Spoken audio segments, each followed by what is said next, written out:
Ladies and gentlemen, we are live We are on live. television. Yeah. Hello, everybody. Live chat. We're in here in Austin, Texas, with a live chat with Mr. Tim Leake. So we are at the network premiere of From Dusk Till Dawn. And so what did everybody think about the show tonight?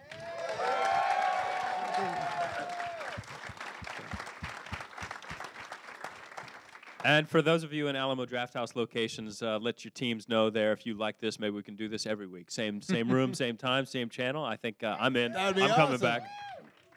Especially episode 7 and 6. Episode 7. And Oh, 4. boy. Oh, boy. 4's got the, 3's got the... Now we should lay down a little bit of ground rules about our answers tonight, because what's interesting, we have the cast and crew of From Dusk Till Dawn here, but we have some characters that have not yet appeared on screen. So I want to be very careful we don't get too spoilerific for upcoming episodes, because I intend to watch them unfold before my eyes. Right. So Keep that in mind. we're going to have some Q&A time here, and we have questions here from this audience. And if you're in an Alamo Drafthouse location in another town, you can send those in via Twitter. So what's the handle for sending in questions via Twitter? Send them to me. Send them at Dusk L Ray, and I'll be taking those questions throughout the proceedings. But I'm going to start things off with a couple questions. The first thing that hit me with watching this was the incredible challenge of casting the Gecko brothers, because we know the Gecko brothers. They're George Clooney and they're Quentin Tarantino. So what was your thought process? I mean, were you looking to recreate those identities, or were you going to try to take a little spin or a little twist? And how difficult was it to find the perfect Gecko brothers? It was pretty challenging, prospect. We had such an amazing cast in the film, and I thought we can't settle for. That's the first thing people are going to look to compare. Is like, okay, who's in it? Who are the next? Because that was George Clooney's first film. I kind of gave him his film launch in that, and we had to find. We had Quentin, we had Salma Hayek, who was really being introduced into the film world then, bringing guys like Cheech back really prominently. He had a triple role. Harvey Keitel was in it, Julia Lewis, so it was like, tall order to fill. But that's really got me excited, was going to find these people. DJ Catrona was the one and only choice I had for Seth. I knew I was screwed if he said no. But because he'd come, you'd have to tell us about, some of the things that she had been up against. I'd been keeping my eye on him. I remember Bruce Willis told me about him. He had wanted him to play his son originally in the Die Hard film. He was cast as, which character he cast in Justice League? Was it Superman? He was Superman in Justice League. But that film ended up getting, they pulled the plug on it because it got too expensive. But he was like always, it was reminding me a lot of Clooney's situation. He was like right there on the brink of being a big movie star that we could never afford. So I grabbed him right away and put him in this. And he took it, and that was fantastic. And then Zane, originally the part for Richie, we wrote him to be older in the series, older than Seth. But then this guy, Zane, comes in, and he's so fantastic that we just changed it and switched him, made him the younger brother because he was just so good. So I remember even Don Johnson was laying on the ground, hearing him read off camera. He's like, this guy, he's really good, this guy. He's really good. And then when he does this first scene with him, Don's on the ground looking up at him. Just every take's different. Zane gets into it and does a different thing for you. Really mixes it up, because Richie was a character we were really gonna have to find a voice for, because it was different. It's different than the one in the movie. And Don says, mid take, he just kind of stops and goes, "Where did you train?" and Zane goes, "Strasbourg." And so he's like, "Oh, okay, that makes sense. No wonder." Really fantastic cast. Asa, I looked for a long time to find Asa, and really needed to find somebody to fill the shoes of, Salma Hayek, and this role was just so iconic. And she, you don't get to see very much her in this, but you'll see later. You saw a little glimpse in future episodes. She is awesome. She really comes in and just kicks butt. All the way across the line, you're bringing in Jake, bringing in some people who aren't here, Wilmer, and Brandon's fantastic, and so is Lane. I say was, because you just saw him get killed off. But he was great. He was really great. And it was just one of the things I was excited to do was go find this cast, this stellar cast. And it was really down to chemistry. Zane and DJ just had this fantastic chemistry, because we're going to follow them. As you can kind of see, the story kind of goes different from the film pretty quick, and the domino effect of that per each episode, you're not going to know where you are. If you know the film, you're not going to be able to follow it like the film at all. It goes into different territory. But you have to have that relationship that you really like between the brothers, so the chemistry was really important. They had it right away. Well, DJ and Zane, maybe talk a little bit from the flip side of knowing that you got some pretty healthy sized shoes to fill. What do you bring to the role differently or the same? How did you approach it? Well, obviously, I think it's fair to say we're both huge fans of Robert's and of the original film, so we're very familiar with it and very familiar with the two gentlemen that were originally in the film, whose names escape me. I'm sure somebody can Google it. I can't remember who they are. I think they're still working.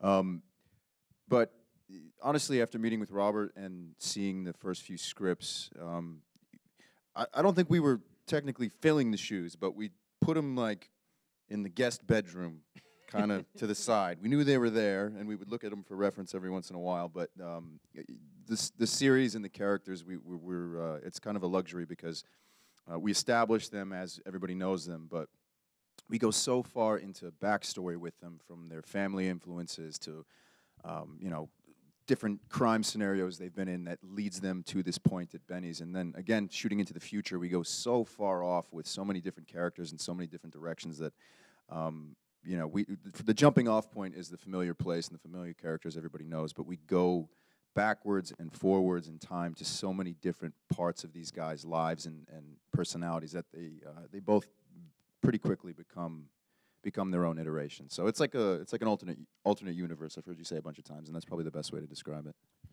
For me, we started shooting this thing in November, and one of the most sort of common questions that people ask is like, if you did feel nervous or you felt like you had big shoes to enter and doing the characters, and I didn't start to think about that really until we started getting interviewed and asked questions about it. And I think the reason that was is, for the first time that I met Robert, he had such a sort of calming presence about him. And when I got the job and I showed up to do the show with DJ, I didn't feel nervous, because if Robert was confident that I was going to be able to do this, I felt like, why should I doubt myself that I'm going to be able to do it? So it always kind of felt good, and it always felt right, and working with DJ always felt right. So I didn't really even know that I should be kind of questioning or doubting myself until people started kind of asking me about it. Yeah, My bad. You should be worried. I was like, oh, yeah. I want to ask Jake a question on the end. So you're not in this episode, and I don't want to, without being too spoilery, can you give us maybe just a little tease, a little hint about how you play into the Dusk Till Dawn universe? Yeah. Am I on? Yeah. I play their father. Just hold it a little closer. There we go. Sorry. Yeah, I play their dad. It's an interesting role. Actually, if you notice in the pilot, you see there's behind Wilmer's character, there's some sort of some Mayan looking, some sort of tribal things Glyphs going and stuff, on. And the thing on the sink with the black knife that he holds. I'm an archaeologist. I'm the professor of archaeology. And so the ranger comes to me for some help to find out who it is that's doing these killings. So that's what I'm doing in the show. Brandon, how about you? You want to chime in on just a little teaser? Yeah, I am Brandon, and I will be playing Scott Fuller, part of the lovely Fuller family that's right on this poster. On a family road trip to Mexico, the Fuller family runs into the Gecko brothers, and somehow our stories become intertwined, and we end up having to go through little adventures and ordeals together. And even though we don't exactly like or trust each other, we realize that everything was happening for maybe some purpose, and that we need to work together to survive. So yeah, you're gonna see some action like that in the future. Everyone's scared to reveal anything here. That's good. Let's keep it that way. Well, Robert, I'm going to come back to you, and then we'll take some questions from the audience. It's interesting that this first episode, 45-minute episode, we've gotten about maybe 5 minutes into the movie. So talk about maybe having the breathing room to really stretch out the story, and what it's different working when you're looking at a multi-season universe, how do you approach the storytelling as opposed to how you do it for the cinema? Right, for a movie, well, movies are so short. I mean, and Dusk Till Dawn is probably the shortest of any of Quentin's scripts. And that's just not how his story should be told. You know, his adventures and his characters are so memorable, so quotable. I think what people always was such a fan favorite. People would always come up to me and to him and say how much they love Dusk Till Dawn. It was because he writes the best characters in the world, and it was such a surprise that he just had never had characters on television because it's such a great medium for his characters. So I really wanted to make the series based on those characters, but like I said, the film, they didn't last very long in the film. So I think my mic went out. Oh, is it okay?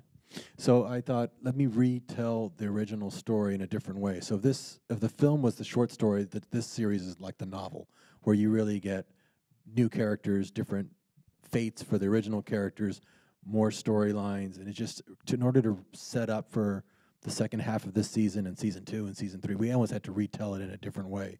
So, and that's an example is taking like that opening 5 minutes and turning it into something to show that it'll be real time, and that the whole season takes place from dusk till dawn. It's only like a 12-hour jaunt, but through flashback, and we get to a lot more story than we would have gotten if we just watched it all straight.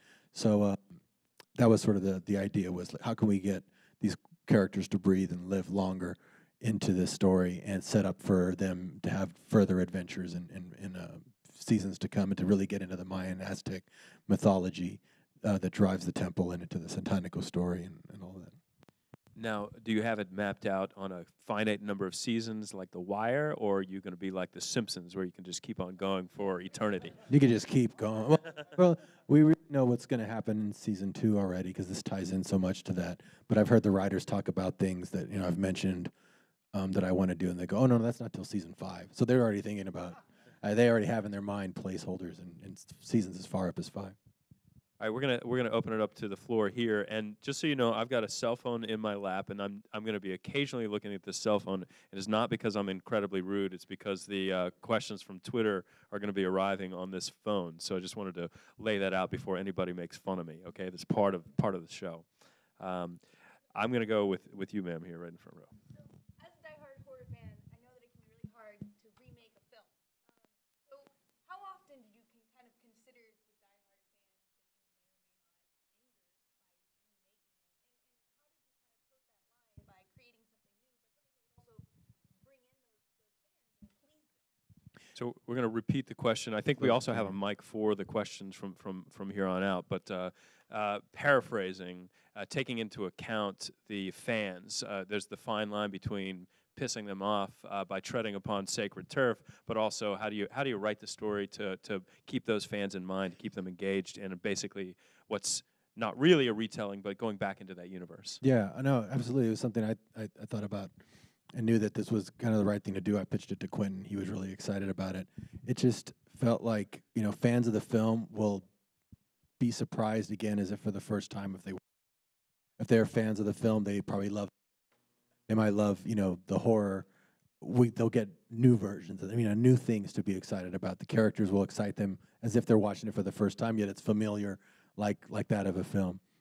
It really is. If you really like the short story that the film is, then you'll want to dive into the novel and enjoy it on a different level. I think that's why I do so many sequels myself. I enjoy, once I find characters I really like, I want to see more stories with them. A movie's not enough to fill it, and these certainly are the case with these classic characters, the Gecko Brothers, Santanico. These are characters that you want to see more of, and this is the way to do it. And I think we really retained a lot of the original team. A lot of our people who worked on Dusk Till Dawn, the film, worked on this, and you'll see that attention to them bringing 18 years of experience with them to tell an even richer story.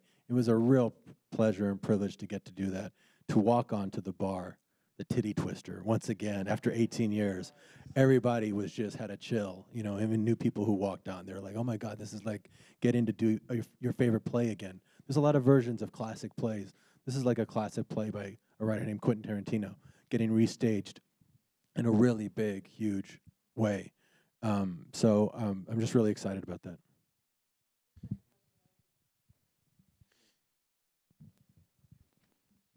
You ever thought about doing a TV show like on Once Upon a Time Mexico with Johnny Depp's character, or anything? My mic went out again. I'm gonna keep switching this thing. Have you ever thought about doing something with Once Upon a Time Mexico? I mean, the reason I took this one is because El Rey Network was a new network, and I thought it might not be a great idea to do a show nobody heard of on a network nobody heard of. So I thought, let's go with a property that people know, and then when they go to seek it out, they'll discover El Rey, and then El Rey will be doing a lot more new series and new properties. But not to say that we couldn't do something like that in the future. I mean, again, that's something that was already the third in a series. I remember showing Johnny Depp a shot of him walking down the road in slow motion with no eyes. And I said, hey, look, we can do a sequel to this movie, but we'll call it, he was walking down, I did a fake voice of it, The Man with No Eyes is back. Once Upon a Time in Mexico, Part 2. I said, wouldn't that be cool? We did Mariachi, Desperado, Once Upon a Time Mexico, which is the third part in the first series, but it could also be the first part of a new series called Once Upon a Time Mexico Trilogy. That'd be a cool hat trick. But we could do that for television. I mean, again, you come up with characters that you really like. Johnny Depp really breathed life into this really cool character named Sands, and that was my favorite character. It was the first thing I wrote in that script. So again, when you have characters that you really love, television is a great medium. And what we're trying to do with this is do something called cinematic television, really make it look like a film. And I was a little worried because we shoot our movies pretty fast.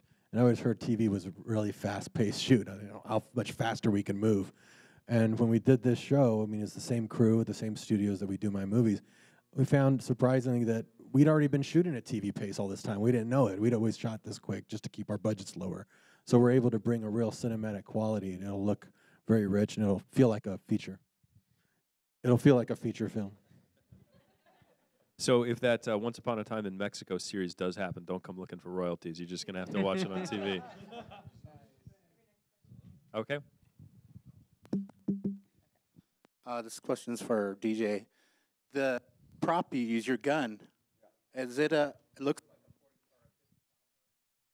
Yes, sir. That would be Robert's personal handgun. That's the yeah, man. It's about the size of a mini fridge. It's a Ruger. It's a Ruger. It's for really shooting grizzlies if you're out there in the. Yeah. It's a Ruger Alaskan. It shoots I think 45 shells, but also 454. 454, yeah. And it's I remember. Look it up online. The first day, it was like first or second day. We're like, the prop master came over and we were looking at handguns, and I don't think it had been technically established yet, but there was a revolver, and there was a slightly larger revolver, and there was a 45, and then there was another 45, and I'm picking them all up, and I'm kind of looking. I'm like, yeah, that's cool, that's cool. And Robert comes over and he's watching, and he's like, what do you think about this one? And he pulls out this hair dryer, right? Like this cast iron hair dryer, and he's like, and I pick it up, and like visibly my arm drops, and I'm trying to be cool. I'm like holding it up. He's like, and he looks at me, and he's like, if it's too heavy for you, we can switch over and use something else. I'm like, no, I got it. But the first week, man, that thing was killing me. Like I literally sprained my wrist from like sitting there doing monologues with the gun up for the first week. But it's definitely a good workout. So that's why. Yeah, just one. Every time I open a beer, it just goes. Thanks to his gun. There would be so many of the actors would come and make, a prop or a weapon or anything really iconic. And usually it's like that. The prop guy has some old pistols and things. And I thought, from now on, ever since I worked with Robert De Niro, I'll go find a gun that fits the character and buy it myself, rent it to the production. They can use it for them. Then I'll keep it and frame it later. So that'll be like my Seth Gecko original prop because it doesn't just get lost in time. So that's why I found that one for him. I thought, that looks like a Seth Gecko gun. Have you taken it out to the range and shot some real rounds? No, I saw a video of it going off that Robert showed me, and I was like, I'm good, man. I'm good. I like my forearms not broken. Thank you. Not yet. No, we will, though, definitely. Do people really hunt grizzlies? It'd be pretty. It's not to hunt them. It's just like if self-defense. If you're like literally at camping cool. and one shows up, you don't really want to shoot with it because it flies out of your hand. But if you have to, you can cut it in half. Got a question in the back here? I got it over at Cabela's. Details. That's what they're made. That's why the gun is made. So I got it just for the prop. Yeah. I got. You never know. The drought conditions, a lot of the wildlife is moving more into Austin, so you can never be too safe. Can you go into the microphone? Sorry. Oh, never mind then. I'll just repeat the question. Unfortunately, go ahead.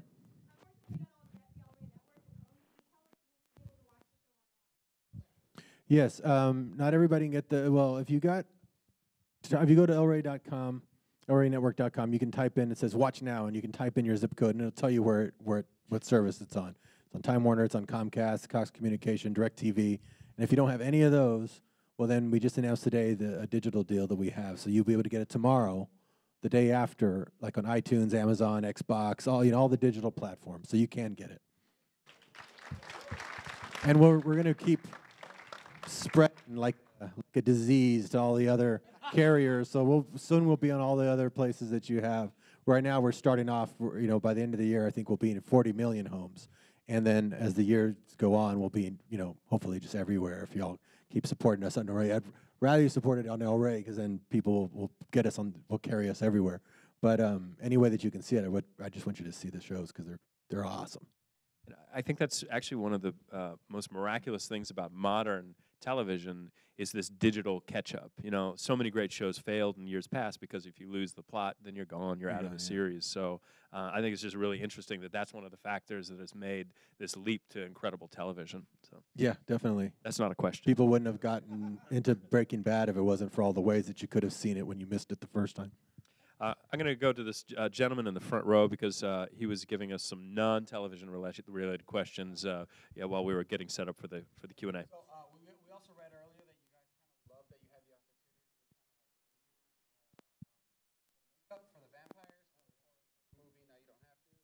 And I know we just kind of got teases. It was like during his visions, but I'm wondering if it's all going to be like visions and teases, or are you guys going to like show that off?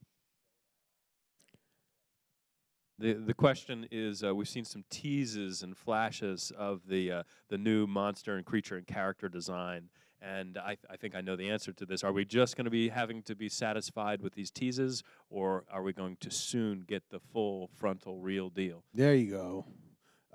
That's a good question. Usually, you would think that if we followed the story of the film, that you wouldn't encounter anything till 3, 4, 5 episodes in.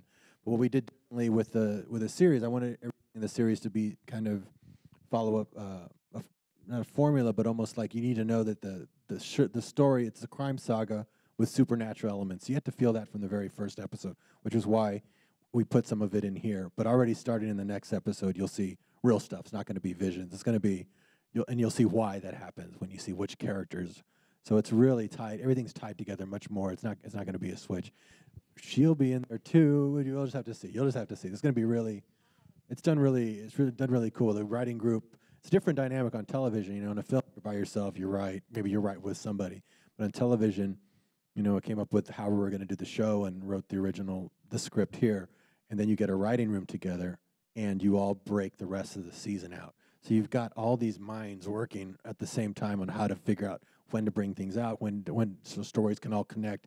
And it's really awesome because in a very short amount of time, you can have a whole saga mapped out. So, Isa, I know that Salma Hayek was afraid of snakes, and we've seen a little snippet in the promo where you're going to continue on that tradition. How's your relationship with snakes? Well, I didn't have an option. As you see on one of my first scenes that I got to shoot was the pit of snakes, and I remember the day that I got there, and of course I'm scared of snakes. We kind of all are, because even though you can control them, they have like a natural instinct. So I came up to Robert. He's like, yeah, you're going to shoot. And I'm like, oh, okay, they're going to CGI everything. He's like, no. We're going to put like 20 snakes in the pit, and then we'll CGI them biting you. And I'm like, but is it necessary to have those snakes in it? And he's like, yeah, well, you already signed. You got to do it. I'm like, oh. So, no, he was awesome. And I got in there. He's like, 1, 2, 3, 1, 2, 3. And I totally got in there. And it was creepy because it was not just one snake. It was literally 20 snakes in there. And the guy with the snakes was saying, yeah, everything's good. Just don't grab those rattlesnakes, blah, blah, blah, because those are really aggressive. I'm like, how am I going to even know which snake is which? Like, are you kidding me? I don't know. That doesn't say Texas on it. Like, if it bites you, Yeah. if it bites you, you grab the know wrong one. Yeah. exactly.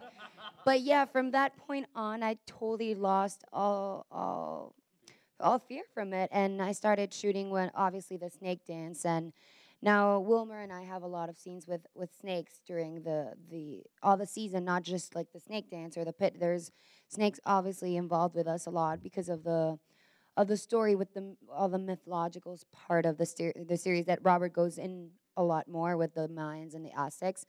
And now every time we're in between scenes, we're waiting to shoot, I grab the snake, and everyone's like, ugh, because some of my friends are kind of scared of them. So I walk around with my snake, and everyone's like, you're getting too into your character right now. But yeah, I love it. I enjoy it. So I just don't put it too close to DJ, because DJ doesn't like them. Neither does Indiana Jones, all right? So let's just put that out there. I mean, Touche.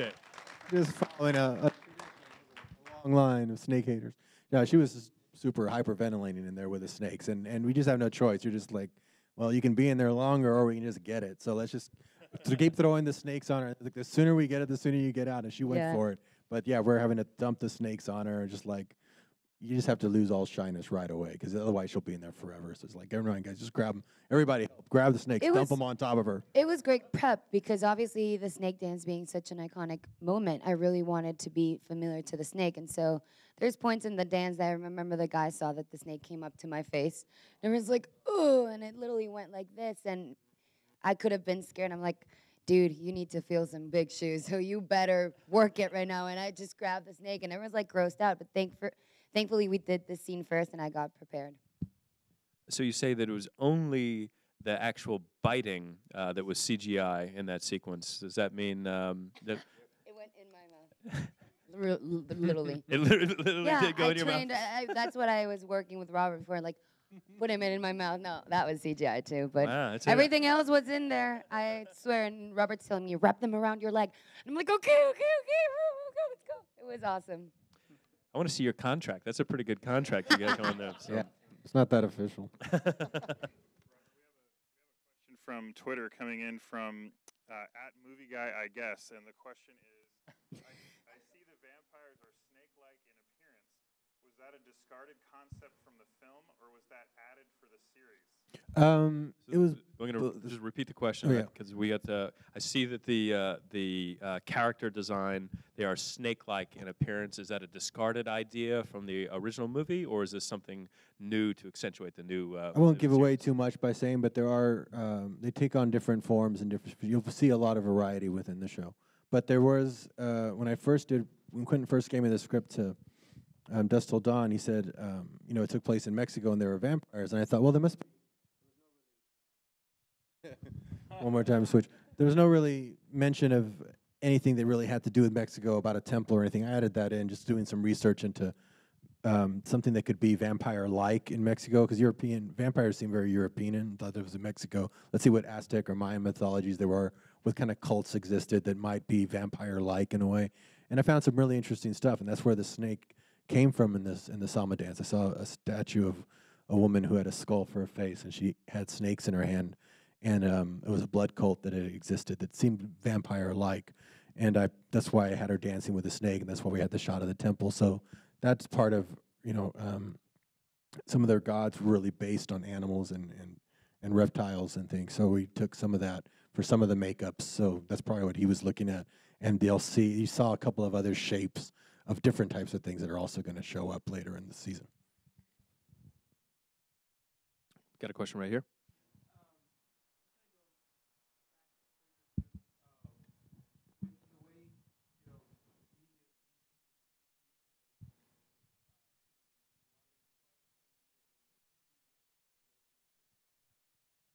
So with the changing way in which people are getting their media, what was the decision to make a television network as opposed to more of like an online network?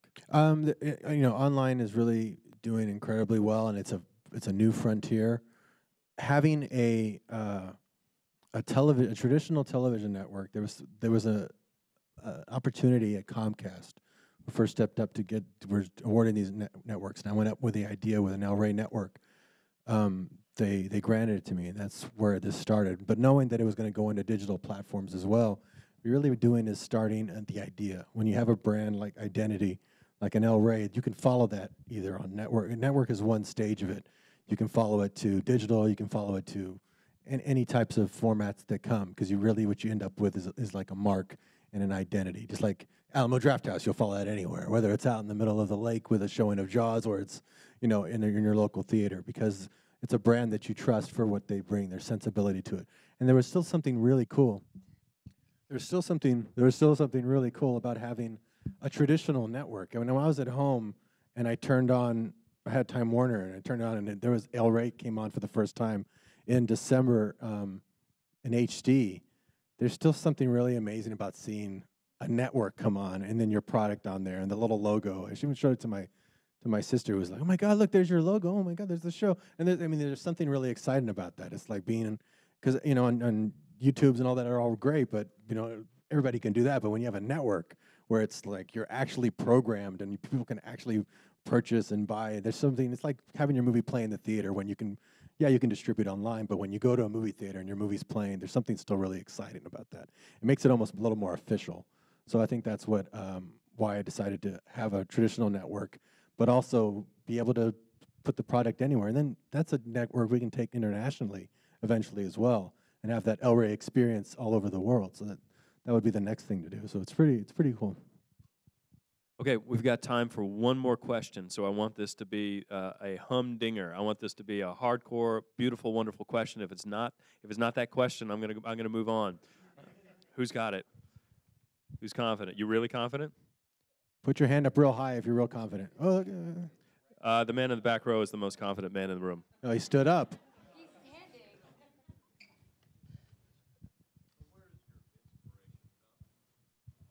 Where does your inspiration come? For me? I'm inspired by Austin, Texas. I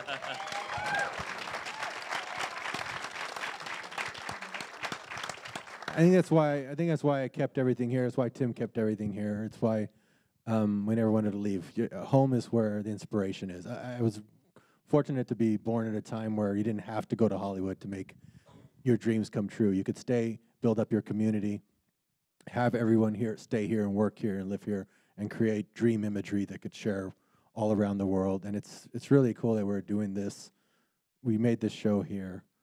Like the original From Dusk Till Dawn, it's a very Texas movie. You know, there's a lot of tributes to Texas, but it was not shot in Texas. It was actually shot in Los Angeles. But when I was making that, I realized that I was always going to be putting my identity, my home, into my movie. So I might as well come back to Austin and build up my studios here. We started Troublemaker Studios here. And it's cool that From Dusk Till Dawn, the series now, is back home, and it's here in Texas. Because when you're around your family, and you're around your friends, and you're around your community, you can make, I tell people when they're filmmakers, you can make it from wherever you are. Build up your communities and make your product so that it's genuine, and it comes from, you know, the heart.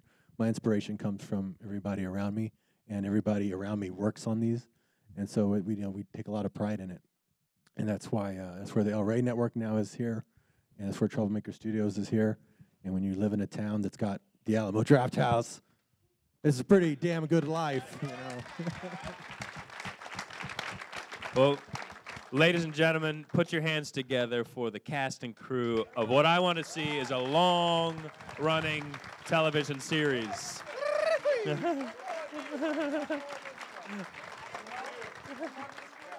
Tune in next week, this same time, for more of From Dusk Till Dawn. From Dusk Till Dawn, Tuesdays on the El Rey Network. Thank you.